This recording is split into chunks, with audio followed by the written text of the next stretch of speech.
आप लोग दिलचस्पी लेने लगे, इसलिए मैंने बातें शुरू कर दी। चूंकि इस तरह की बातें लोग करते कम हैं जी। और करबला की बातें तो सुन रहे हैं लोग 10-15 साल, जब बचपन से आप सुन ही रहे हैं। हम भी आज लगातार 15-16 दिन से सुना ही रहे हैं जी। और मगर हम अल्हम्दुलिल्लाह बचपन बम्बई में मैंने 12 साल तक कि कभी मैंने हाय सकीना हाय सोगरा करके नहीं रोया। चूँकि हमको मालूम है कि जो लोग हाय सोगरा करके रोलाते हैं, सोगरा नाम की कोई बच्ची ही नहीं थी जो रोए, जो बीमार ही नहीं थी। सोगरा तो जवान हो चुकी थी, उनकी शादी इमाम हसन के बेटे हसन मुसन्ना से हो चुकी थी। वो अपने शौहर के घर में थी, वो न बीमार थी न वो बच्ची थी। ये सब शिया और राफिजियों की कहानी है, रोने रोलाने की कहानी है।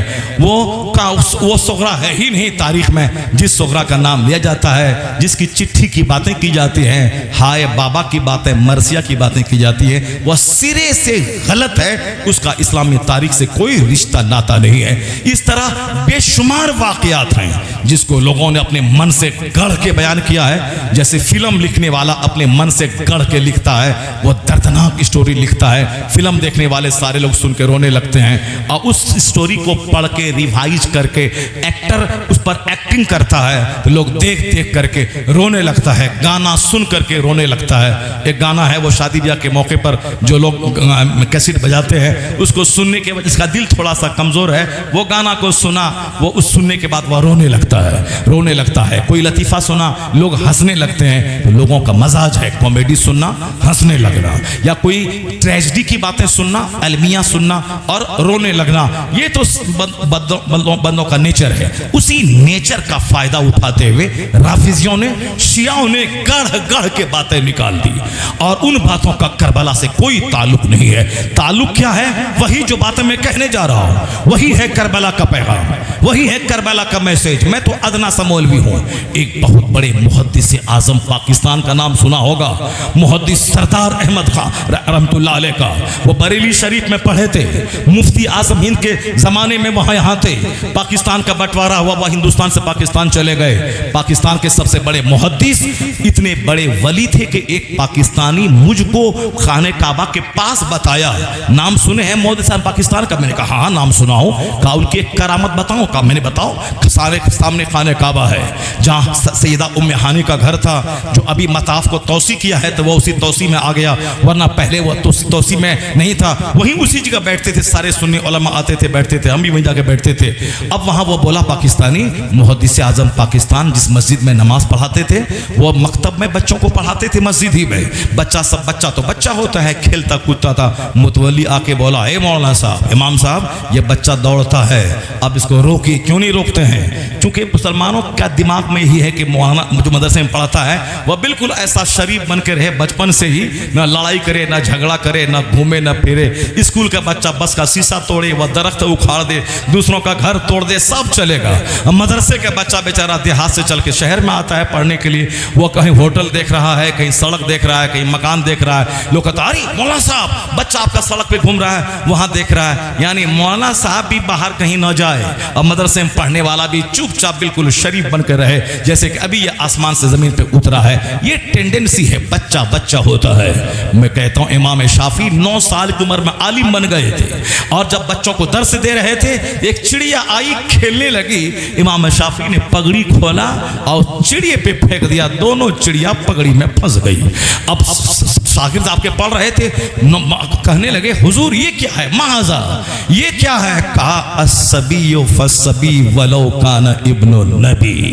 बच्चा तो बच्चा होता है, चाहे नबी का बेटा क्यों ना हो, बच्चा तो बच्चा होता है। इस तरह से बहुत सारी बातें हो सकती है, मगर आप सुनिए गौर से। हमको उसने कहा कि जब मुतवल्ली बोला कि आप मामूली मौलवी साहब है, इमाम साहब हैं, कहा मौलवी साहब बच्चा खेलता है, नहीं ताकीद करते हैं, नहीं डांटते हैं। कहा कल इसी टाइम में तुम आ जाना जब बच्चे पढ़ने आते हैं। मुतवल्ली आया, कहा कि देखो मेंबर की तरफ गौर से देखो। जब मेंबर की तरफ गौर से देखा, दंग रह गया कि मेंबर पे मुस्तफ़ा जाने रहमत तशरीफ फरमा है। बच्चे खेल रहे हैं, हुजूर मुस्कुरा रहे हैं। सुभान अल्लाह। मुतवल्ली दंग रह गया। मैं तो एक मामूली मौलवी समझा था, ये तो अपने वक्त का वली और कुतुब मालूम हुआ। लोग 80 साल दरूद शरीफ पढ़ते हैं तो मुस्तफ़ा का दीदार नहीं होता है। ये तो एक झटके में सरकार का दीदार करवा दिया। ये तो वली कामिल है। इतने बड़े मुहद्दिस आजम पाकिस्तान, जो बहुत बड़े मुहद्दिस, बहुत बड़े फकीह, बहुत बड़े आलिम, बहुत बड़े वली, उनसे किसी ने कहा, एक बार दावत दी मुहर्रम के जलसे में, कहा बाबा तकरीर कीजिए, जो मुस्तनद रिवायत है, जो गढ़ी हुई मौजू गलत वो नहीं, मुस्तनद रिवायत करबला के हवाले से बयान कीजिए। मुहद्दिस आजम पाकिस्तान मेंबर पे खड़े हुए, कहा सुनो, खुतबा पढ़ा, दरूद पढ़वाया, उसके बाद कहा मुस्तनद वाक़या सुनो। इमाम हुसैन मदीना से निकले, करबला पहुंचे और बड़ी बेदर्दी के साथ कत्ल कर दिए गए। वमा अलैना इल्लल बलाग, अस्सलामु अलैकुम, चल दिए। सिर्फ एक जुमला कहा, इमाम हुसैन मदीना से निकले, करबला पहुंचे और बड़ी बेदर्दी के साथ कत्ल कर दिए गए, शहीद कर दिए गए। यही है करबला की सच्ची कहानी। इतने बड़े वली कामिल, वमा अलैना इल्लल बलाग पढ़ा और चले गए। अब आप अंदाजा लगा सकते हैं, ये जो कहानी है कि वो दरख्त के नीचे एक लोग आई पानी भरने के लिए, वह दोनों बच्चा आया, वहाँ रात भर दौड़ता रहा, सुबह हुई तो वहीं वो बच्चा खड़ा था। दरोगा आया, पकड़ा, जेल में डाला, जेल से रात भगाया, फिर उसको कहा जाओ इस रास्ते पे अंगूठी दिखा देना, मेरा भाई रखेगा। फिर आया, सुबह हुई, देखा वहीं पड़े हुए हैं, घर लेके गया। हारिस दिन भर तलाश कर रहा था बच्चा को, और उसके बाद वो घोड़ा मर गया। रात में आया, बोला दिन भर मैं थका हूँ, बीवी खाना दिया, बोला क्या करूँ, क्यों परेशान हो, कहा मुस्लिम बिन अकील के दोनों बच्चों को ढूंढ रहा था, और ताकि बहुत बड़ा इनाम मिल जाता इब्न ज़ियाद की तरफ से, मगर मेरा घोड़ा मर गया, दोनों बच्चा का पता नहीं चल सका। रोने की आवाज घर से आई, बोला वो कौन रो रहा है, कहा कोई नहीं रह रहा, चुपचाप सो। रात में रोने की आवाज सुनी, दोनों भाई ख्वाब देखा, बाबा आ गए, कहा हुजूर ने कि तुमने इसको क्यों नहीं लाया, कहा वो पीछे पीछे आ रहे हैं। रोने की आवाज सुनी, हारिस गया, दरवाजा तोड़ा, दोनों बच्चों को निकाला, मक्तल ले गया, उसकी बीवी दौड़ी गई, उसको उठा के मारा, फिर ले गए। बाप छोटा भाई बोला हमको कत्ल मत करो, पहले हमको कत्ल करो, बड़ा बोला हमको करो, दोनों बोल रहा था। फिर तलवार चली, दोनों को कत्ल गर्दन कर दिया और दोनों के सरों को इब्न ज़ियाद के पास पहुंचा दिया। ये हो गया। अब इसका क्या कहेंगे आप? खुद रोना है, दूसरों को रुलाना है। बेशुमार बातें हैं जो राफिजियों, शियाओं, शरीयत के दुश्मनों की तरफ से अहले बैत अतहार को बदनाम करने के लिए ये इन्होंने इस तरह की कहानी गढ़ी, ताकि लोग जाने कि मुस्तफ़ा के घर वाले रो रहे थे, बिलक रहे थे, कोई पुरसाने हाल नहीं था, वह परेशान थे, जालिम बदतमीज। ये मेरे हिंदुस्तान का ख्वाजा है। जब बादशाह ने जुल्म किया तो एक कूसे में सारा अना सागर समेट लिया। जब तक लोग तलब नहीं गए, जब तक माफी नहीं मांगी, उस वक्त तक नहीं छोड़ा। जब हुसैन का बेटा बरसहा बरस के बाद, कई सौ साल के बाद इतनी फजीलत रखता है, तो हुसैन आजम दरियाए फरात को अपने घर बुला लेते, घर के सारे लोग पानी पीते सैर होते। क्या सितम की कहानी, क्या प्यास की कहानी बोलता है, क्या रोता है, क्या रुलाता है। हुसैन आजम ने सब्र किया है, प्यास पे सब्र किया है, भूख पे सब्र किया है, लाशों के अंबार पे सब्र किया है, ना एक इंच पीछे हटा है, ना रोया है, ना लाशों को देख के घबराया है। लाश गिरती रही, हुसैन का हौसला पुख्ता होता रहा और कहता रहा जितना जुल्म करना है कर ले, मगर जालिम के लिए मेरे पास समर्थन नहीं है, मेरे पास हिमायत नहीं है, मेरे पास सपोर्ट नहीं है, मैं हाथ नहीं दूंगा। तेरे पास तलवार है, तलवार चला, अली अकबर ज़बह कर दे, अली असगर ज़बह कर दे, मुझे काट दे, तू तलवार चला, मगर मैं हाथ नहीं दूंगा। और दुनिया ने देख लिया, यजीद 22,000 तलवार चला के हुसैन का हाथ नहीं ले पाया। यजीद हार गया और सारी मुसीबतें उठा के हुसैन हाथ बचा के शहीद हो गया। हुसैन जीत गया, यजीद अपने मकसद में हार गया। वाह वाह वाह वाह, क्या बात है, जिंदाबाद। यही है करबला की मेन थीम, यही है करबला की मेन स्टोरी। हुसैन आजम ने सब्र की दास्तान लिखी है, हुसैन आजम ने बहादुरी की दास्तान लिखी है।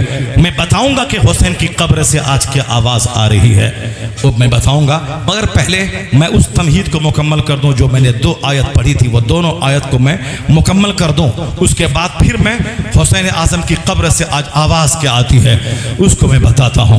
वो हाय हुसैन, हाय सुगरा, ये मातम, ये करबला, ये ढोलक, ये तमाशा तमाशा, ये किसने किसने मुसलमान इस्लाम को बदनाम करने के लिए दिया? नमाज नहीं, रोजा नहीं, हज नहीं, ज़कात नहीं, तिलावत नहीं, इबादत नहीं, ये ढोल लेके चला है, मरसिया मातम लेके चला है। इस्लाम मातम का मजहब है, इस्लाम मरसिया का मजहब है। कौन बताया तुमको? क्योंकि रिवायतें कुछ ऐसी होती हैं, लोग उस पर अमल करते करते उसके आदी हो जाते हैं, और जब उनको सच बताया जाता है तो लोगों से बर्दाश्त नहीं होता, इसलिए वो हक बोलने वालों के खिलाफ बरसरे पैकार हो जाते हैं। कोई हाय सकीना की कहानी नहीं होगी, कोई हाय सोहरा की कहानी नहीं होगी, कहानी होगी कुरान की, कहानी होगी हदीस की, कहानी होगी हुसैन आजम की सीरत की। हुसैन आजम ने अपनी जिंदगी में 25 हज पैदल किया। इतना बड़ा हाजी कोई दुनिया में होगा जो 25 हज पैदल किया हो? उनके इस तकवा को क्यों नहीं बयान किया जाता? उनकी इस परहेजगारी को क्यों नहीं बयान किया जाता? बगैर दाने के, बगैर पानी के, बगैर प्यास के करबला में आए, सकीना आई, ऊंट के पाँव में लिपट गई। कौन बोला? तुम वहां जाके देखा था? वह सकीना वहां पाँव ऊंट के पाँव से लिपट गई।